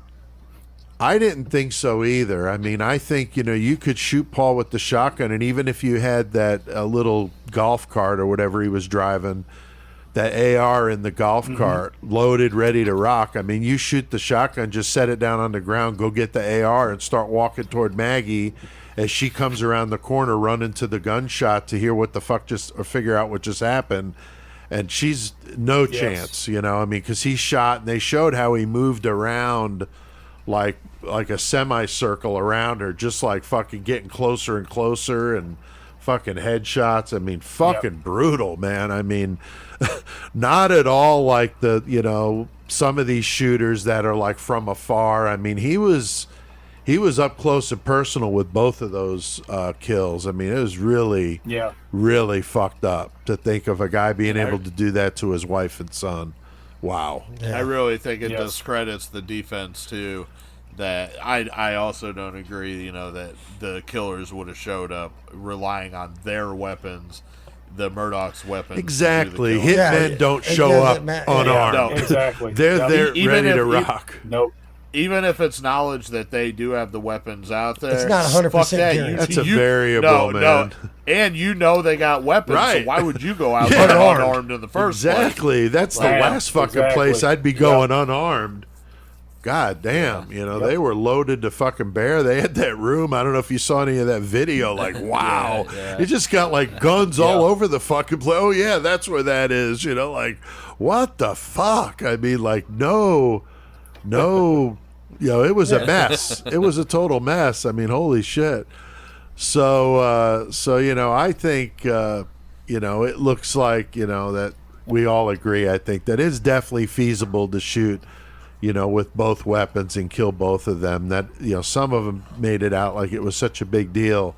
But I think anybody that knows even the slightest bit about guns knows that it's not. So, this guy grew up his whole life shooting guns, hunting. So he's definitely very capable with a weapon.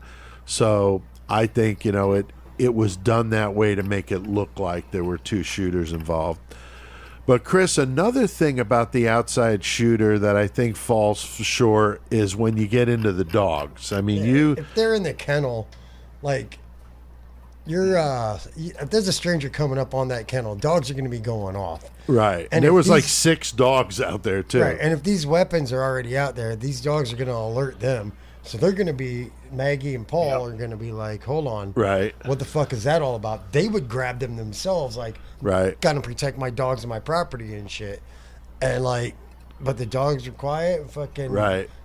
Like even fucking the 911 call shit. Like, right. The dogs were quiet. Yeah. There's nothing, dude. Yeah. So no, I don't think it would have had. It could have been outside shooters for that reason. No. Yeah, and it's so remote. I mean, the odds of them being in that spot at that time when he's gone. I mean, there's too many. It's too ridiculous. I mean, it's not like a Mission Impossible episode. You know, it's fucking real life, and it's just like all these coincidences are just crazy.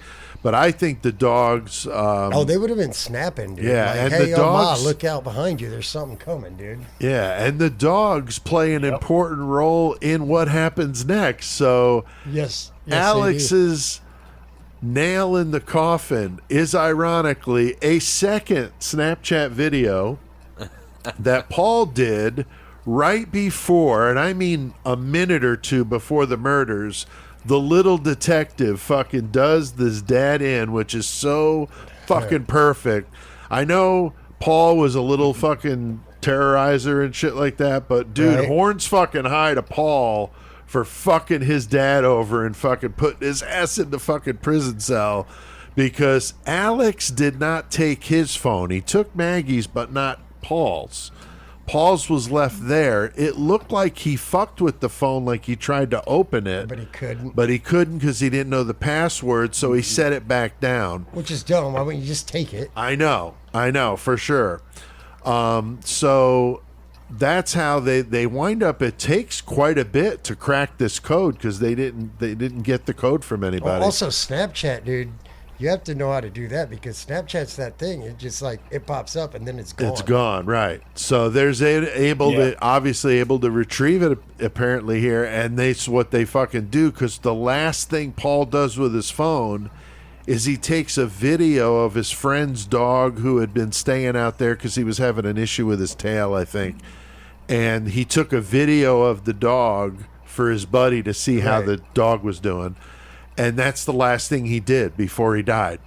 So, you know, a younger person we know is going to be all over their phone like 24/7, and then all of a sudden his phone goes dead at like 8:50. Right, and then you hear Alex and Maggie in this Snapchat. Right, like, and you could hear him blatantly because the dog got one of these fucking chickens or whatever it was. What was it, Tex? What kind of bird was that? I don't know. I think it was a guinea, wasn't it? Yeah, you're right. Yeah. So it was a guinea and not you know, an Italian guy like me. Like right? you. Not that kind of guinea. But no, I'm self-deprecating. So any Italians out there that heard that, please don't take offense. I'm just kidding. But yeah, so the dog's got this bird in its mouth, and Alex says something about Bubba's got the chicken or whatever he said, and you can hear it's Alex on the video. You can hear Maggie as well. So they've got friends going up on the stand, friends of Paul, to identify is that Alex, and they're like, yeah. I mean, he's got a very distinctive voice. Yeah. So he doesn't even deny it at that point because they got his ass. He did at first when they were asking him. He was like, "No, I wasn't there. No, I wasn't there." Kept saying he wasn't there. He wasn't there. He wasn't there. Now they've got him on video at the murder scene a minute or two before they died. So now he takes a different turn here with this, and he fucking, you know, he fucking tries to turn this thing around. I mean, Joey, what is he now claiming now that he's busted in the Snapchat video? Now they got the Snapchat. Yeah, they got the Snapchat video. It puts him, you know, at least fucking within 5 minutes of the murder, minimum, because like they said, maximum. It's like 9 o'clock that it happened. But So he was like, "Oh, well, actually, yeah, I was there. I ran down to the kennels, but then I took off and went to my mom to see my mom." Like, yeah. So he stopped by there and then left real quick. It's like I told them bye, and then they showed up and killed him. Yeah, which he completely forgot to ever mention before that. Yeah, they made him look so fucking bad. I mean, it was just like, really, dude? Like, how the fuck do you get away from this one? It was so fucking perfect. And there's some talk, like I said, about Cousin Eddie coming on, but that never happened.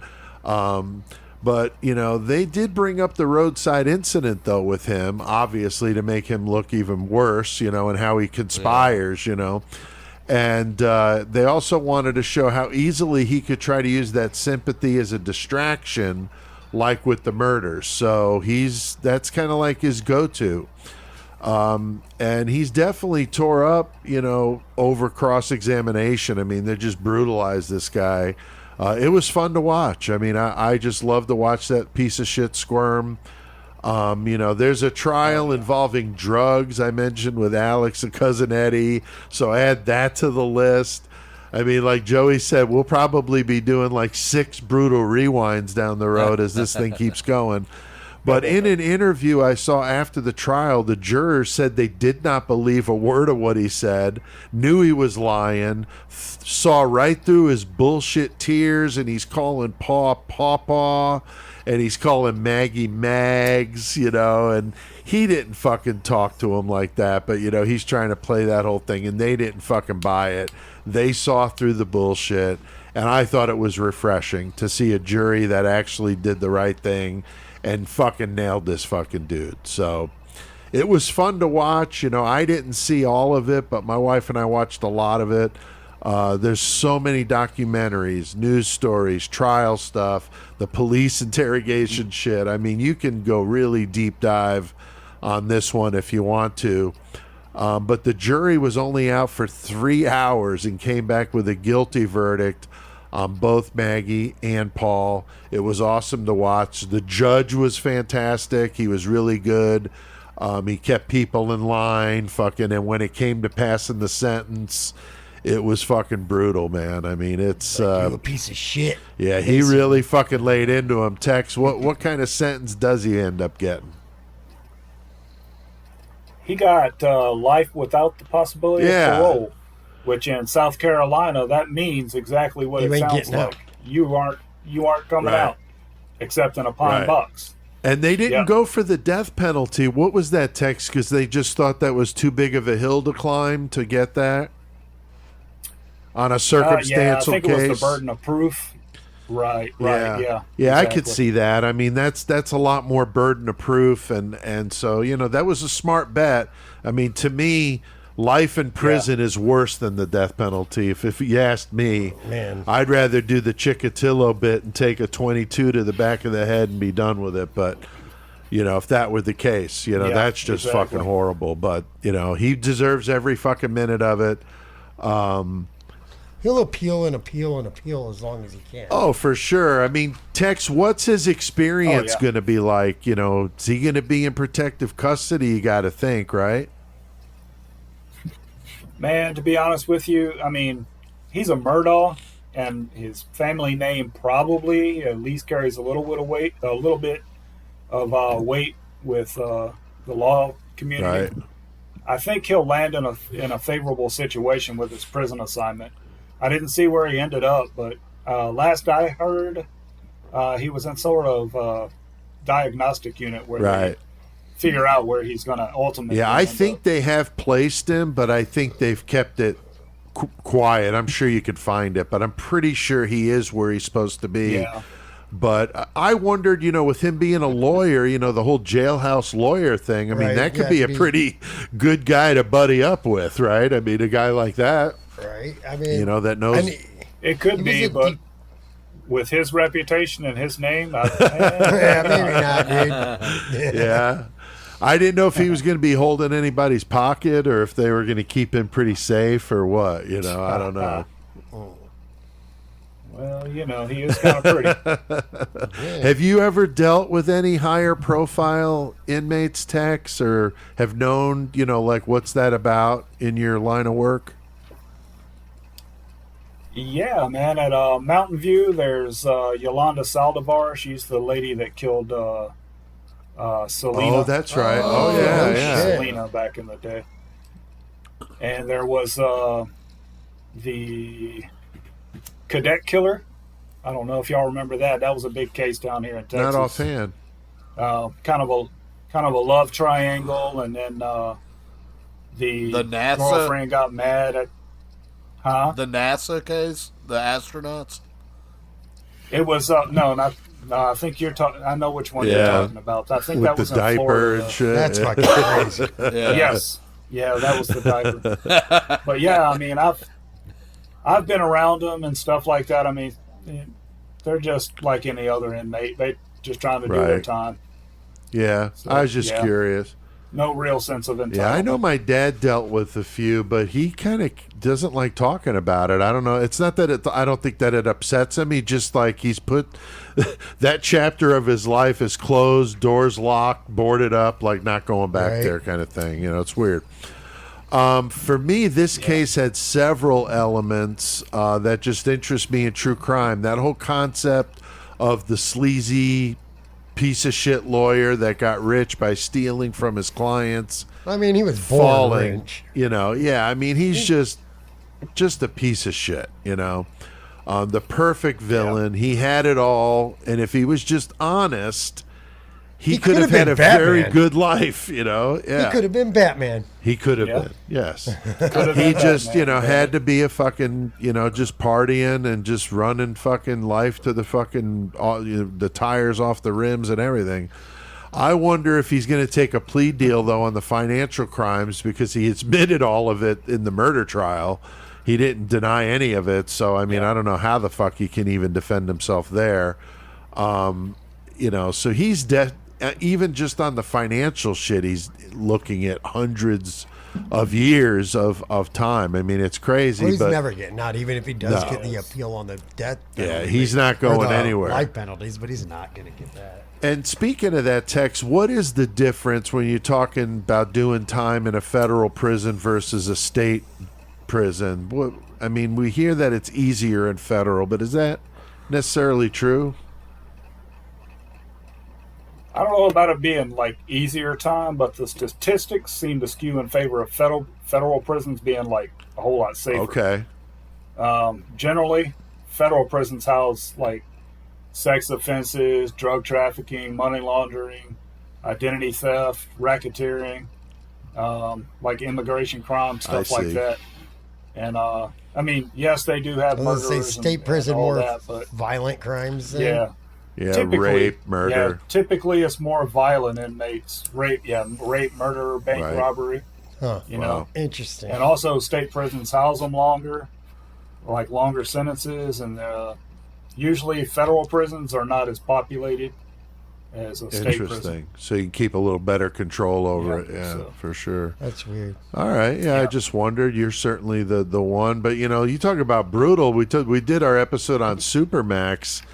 That was some pretty gnarly shit. I definitely wouldn't want to be there. I mean, that was about as close to Black Dolphin as I think you'll see in the United States. Like, wow. Yeah, I was going to say, man, that's pretty close to pretty Black much, Dolphin. man. That was crazy. Kind of. That was crazy. Now, you haven't seen, if you haven't seen some of the great docuseries that are out there, go and check them out. Murdaugh Murders, Southern Scandal is the one on Netflix. Then the other one, Murdaugh Murders. So it's like they use the same names. Deadly Dynasty on Prime, and then Low Country, which was also really good on Prime. So there are some different ones to watch. They get confusing because they all have Murdaugh Murders in the name. There's an HBO special. I don't remember the name of that one, but there's like 4 or 5 that you can watch if that's your thing.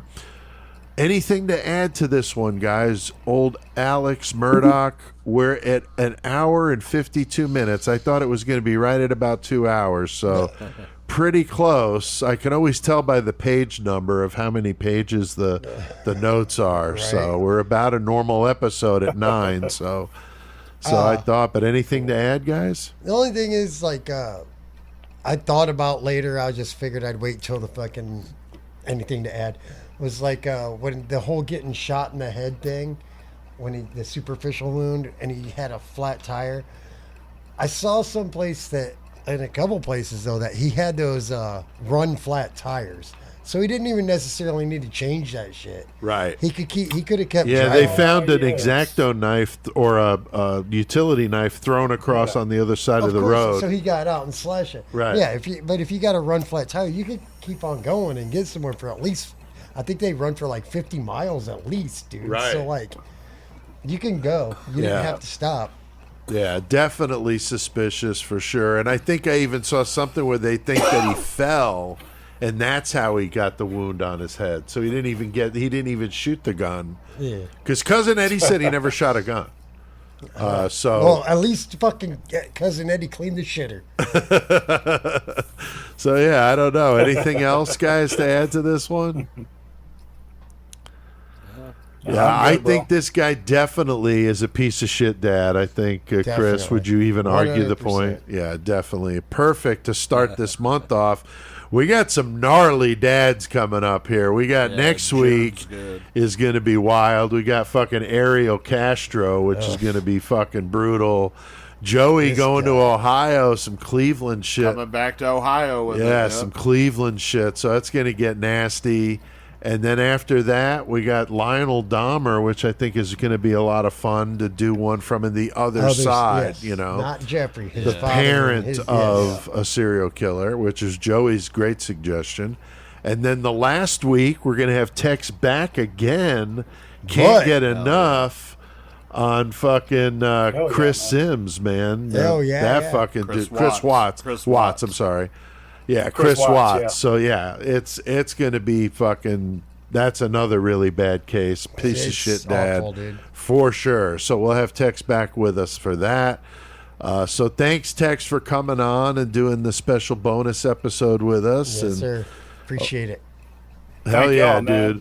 Always love having you on with us. And Tex, can we make the announcement of what may be happening that first Tuesday in August?